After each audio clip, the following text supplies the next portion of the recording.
नमस्ते, बड़ी बहस आप देख रहे हैं। आपके साथ मैं आदिति त्यागी हूं। भोपाल में 20 साल के इंजीनियरिंग स्टूडेंट निशांक घर से लापता हो जाते हैं। पिता फोन करते हैं, फोन नहीं उठाते हैं, मैसेज करते हैं तो अगले दिन रिप्लाई आता है कि राठौर साहब आपका बेटा बहादुर था।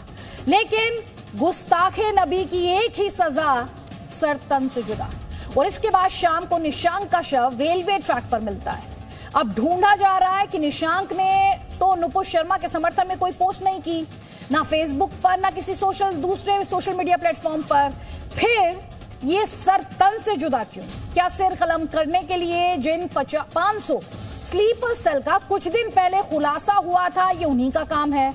वहीं दूसरी खबर बिजनौर है, जहां 2 मुस्लिम लड़कों ने भगवा भेष में यानी बहरूपिया बनकर 3 मज़ारों पर तोड़फोड़ की थी। क्या इसका मकसद दंगे भड़काना था? सोर्सेज हमारे ये कहते हैं कि मामले की जांच के लिए एनआईए पहुंच रही है, क्योंकि आरोपियों के लिंक गल्फ देश से मिलने की बात सामने आ रही है। कुल मिलाकर नफरत का ऐसा माहौल खड़ा करने की कोशिश की जा रही है, इसे कहना चाहिए साजिश की जा रही है कि 2 समुदाय आमने सामने आ जाएं, भड़क जाएं, फिर वो सब कुछ हो जो कि देश के दुश्मनों की ख्वाहिश है, वो चाहते हैं। ये लोग देश के अंदर भी हो सकते हैं और ये लोग देश के बाहर भी हो सकते हैं। हमारा पोल क्वेश्चन ये है, जिस गल्फ लिंक की बात की जा रही है, एक तरफ तो ये अपने आप में बहुत ही डराने वाला है और इस पर स्ट्रिक्ट एक्शन की जरूरत है। दूसरी तरफ निशांक के साथ जो हुआ, क्या कट्टर सोच वालों में कानून का डर खत्म होता जा रहा है? आपको क्या लगता है कि क्या कट्टर सोच वालों में कानून का डर खत्म होता जा रहा है? आपका जवाब हाँ या ना जो भी हो, अपना रिस्पॉन्स हम तक पहुंचाइए znews.com/वोट के माध्यम से, इस वादे के साथ कि आपका रिस्पॉन्स अपने इस डिस्कशन के दौरान हम शेयर करेंगे। कई खास मेहमान हमारे साथ हैं। आपको बता देते हैं, हमारे साथ रतन शारदा जी आरएसएस आइडियोलॉग हैं, हमारे साथ जुड़ेंगे आपसे बस थोड़ी देर में। मुफ्ती वजाद कासमी आपको स्क्रीन पर दिखाई दे रहे हैं, इस्लामिक स्कॉलर हैं। डॉक्टर अब्दुल मन्नान AIMIM का पक्ष रखने के लिए हमारे साथ हैं। हाजी मेहरुद्दीन रंगरेज हमारे साथ हैं और हमारे साथ मौलाना हफीज गुलाम सरवर, इस्लामिक स्कॉलर हैं, वो भी हमारे साथ हैं। मौलाना हफीज गुलाम सरवर, पहला सवाल तो मेरा आप ही से, ये किस तरह की सोच है, सर तन से जुदा? यहाँ पर तो नुपुर शर्मा के समर्थन में किसी पोस्ट की भी बात नहीं आ रही है, ये किस तरह की सोच पनप रही है? नहीं, निशांक के विषय में जो बातें कही जा रही है, ये अभी जांच का विषय है। समय से पहले ये कहना कि कोई गिरोह है जिसने सरतन से जुदा कर दिया, मैं समझता हूं ये तर्कसंगत नहीं होगा।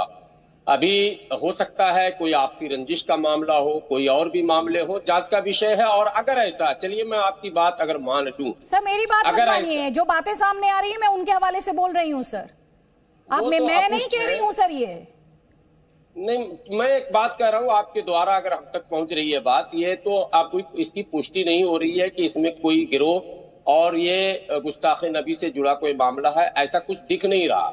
नहीं सर, आप इन्वेस्टिगेटिंग एजेंसी है क्या सर? नहीं, तो इन्वेस्टिगेशन एजेंसी अपना काम करेगी। देखिए, एजेंसियों का काम जो है वो, तो फिर आप क्यों कह रहे हैं कि ये सामने नहीं आ रहा, वो सामने नहीं आ रहा? इंतजार कर लीजिए। नहीं, अभी आया नहीं है ना, आपको फिर यही तो मैं आपसे पूछ रहा हूँ कि क्या आपको ये खबर आ गई कि ये बिल्कुल श्योर है कि इसी तरह का मामला है? एक बात। दूसरी बात, यदि ऐसा है, मैं बार बार कह रहा हूं, मैंने पहले भी कहा है, शुरू से ये बात कह रहा हूं, आपने बिजनौर का मामला जो रखा वो भी, और इस तरह के जो भी लोग सामने आ रहे हैं, इनका मेडिकल टेस्ट भी होना चाहिए और इनके पीछे का बैकग्राउंड भी टेस्ट होना चाहिए। या तो ये पागल है, पूरी तरह से मेंटल है, या फिर ये समाज को पागल बनाने वाले गिरोह के सदस्य हैं। ऐसे लोगों के लिए भारत में कोई जगह नहीं होनी चाहिए, क्योंकि भारत कई चुनौतियों से अपने आप खुद ब खुद जूझ रहा है। और ऐसे में इस तरह का गिरोह अगर सक्रिय होता है, जो देश के सौहार्द को पूरी तरह से बिगाड़ने की बात नहीं तो बर्बाद कर देगा। अगर ये गिरोह सक्रिय रहेगा तो सौहार्द बिगड़ कहाँ रहा? सौहार्द तो खत्म हो जाएगा, देश में गिरियत हो जाएगा अगर ये मामला। ठीक है मौलाना हफीज गुलाम सरवर, अब आप बहुत इंपॉर्टेंट बात यहाँ पर उठा रहे हैं और इस पर मैं डॉक्टर अब्दुल मन्नान आपका कमेंट चाहती हूँ, क्योंकि आपके नेता तो ट्वीट करते हैं मुसलमानों को टारगेट किया जा रहा है, मुसलमानों को 2M दर्जे का सिटीजन ट्रीट किया जा रहा है, नागरिक समझा जा रहा है, भेदभाव किया जा रहा है, टारगेट किया जा रहा है। क्या है सर ये इस तरह की सोच आप सुन रहे हैं? अभी आपने खुद सुना, मौलाना गुलाम सरवर ने खुद ये बात कही कि बहुत ही डेंजरस हो सकता है, बहुत ही खतरनाक हो सकता है, देश के सामने एक बहुत बड़े चैलेंज के तौर पर ये है।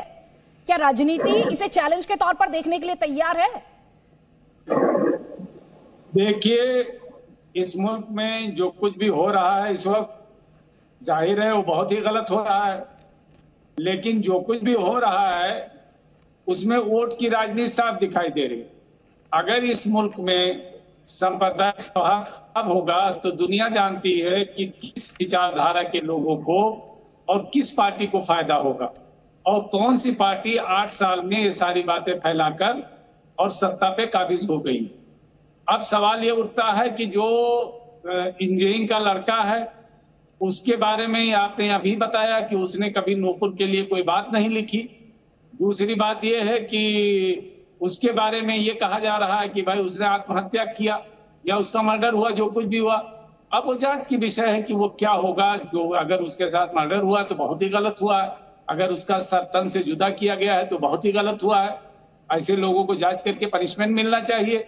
और अगर ऐसा नहीं है कि वो ये खुदकुशी का मामला है या ये मर्डर का मामला है, तो ये बहुत ही गलत बात है कि उसको नूपुर शर्मा से जोड़ा जा रहा है।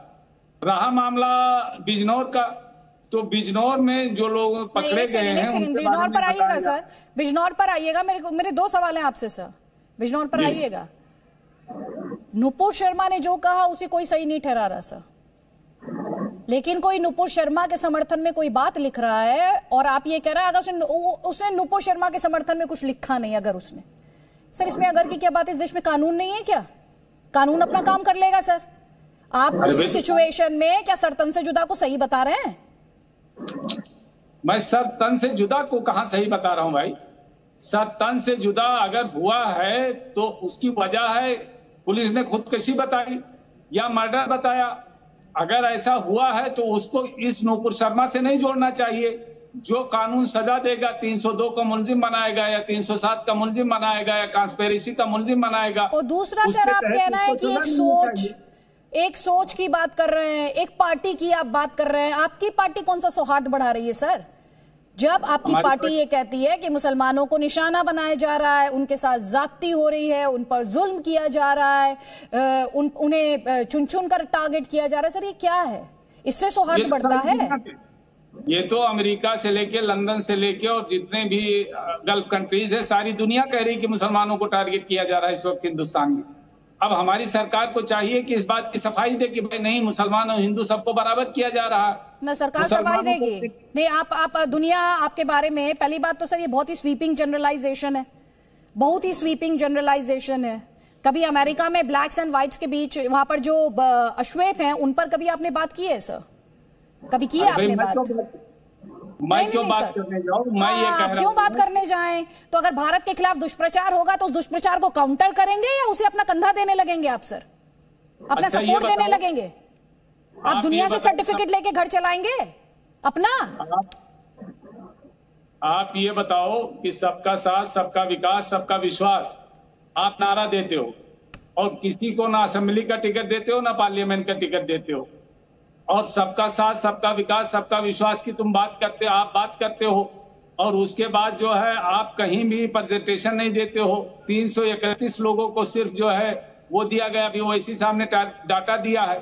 तो सवाल ये पैदा होता है कि ये बात तो है कि मुसलमानों को अप्लाई किया था। वैसे आज मेरी डिबेट का टॉपिक नहीं है, पिछली बार आप ही की पार्टी से आए थे सैयद असीम वकार, जवाब नहीं दे पाए थे। अब आप कह रहे हैं कि सिर्फ इतने लोगों को लोन देते हो। कितने लोगों ने लोन के लिए अप्लाई किया था सर?